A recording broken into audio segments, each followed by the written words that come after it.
ગમન હોન થોડું તારા હો આ મેસેજ નો જવાબ વાળું તું નેતા થઈને ફરે ને. હા જયદીપોમાં બોલો બોલો. બસ એકદમ મોજ મોજ.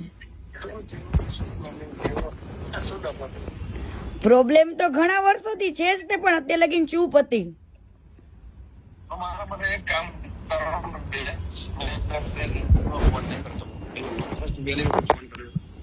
હું તમને એવું શું રૂબરૂ મળવા આવીશ.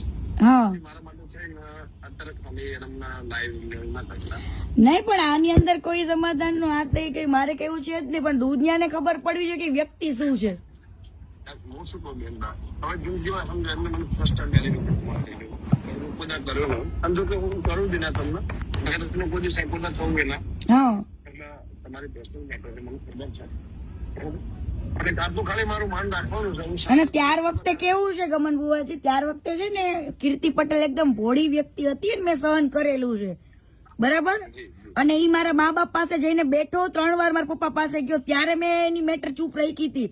પણ આની હવે એક પછી એક બધા ગેમ કરે છે, તો મારી આરે ગેમ કરી હતી, તો હું કેમ ના ખુલીને કહું લોકોને. બરોબર જે હશે હું બતાવડાય છે, મારી જવાબદારી બસ. બરાબર ના, એવું પતાવવાનું આમાં કઈ પતાવવાનું છે જ નહીં મારે.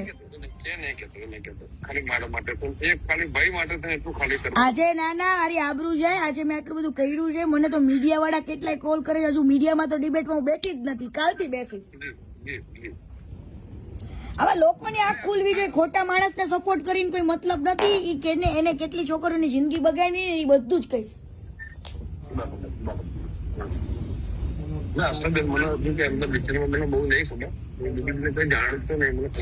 મેં તો સાથે કામ કરેલું છે ઘણા 1 વર્ષ સુધી, એટલા માટે. અને અત્યાર સુધી કદાચ અમે લોકો એકબીજાને ફોલો કરતા હતા ને, તો ઈ તો એટલા માટે ફોલો કર્યું હતું કે એને મારા મા બાપ ને કીધું હતું. મેં કીધું ઈ અનફોલો કરે એ ખબર પડે જ ને લોકોને. મારા માટે એક કામ કરશો, ખાલી આજનો દિવસ બંધ રાખશો. કાલે હું તમને એવું છે, રાત્રે તમને રિંગ કરું, વોટ્સએપ કોલ કરું, તો હું તમને રૂમે જઈને ફેમિલી છે રૂમે જઈને શાંતિથી કોલ કરું. છોકરા લઈને ખાલી ફરવા આવ્યો. અને આજનો દિવસ મારું માન રાખજો. આજનો દિવસમાં એવું છે, મેં ટાઈમ મૂક્યો હોય ને, ટાઈમ ને કોઈ દિવસ હું ઉલી નથી કરતી, કેમ કે લોકો પછી મને એવું કે મેં કોઈ વસ્તુ માટે નથી કર્યો, મેં લોકોની આંખો ખોલવા માટે ઓનલી ફોર આ વસ્તુ કરું છું.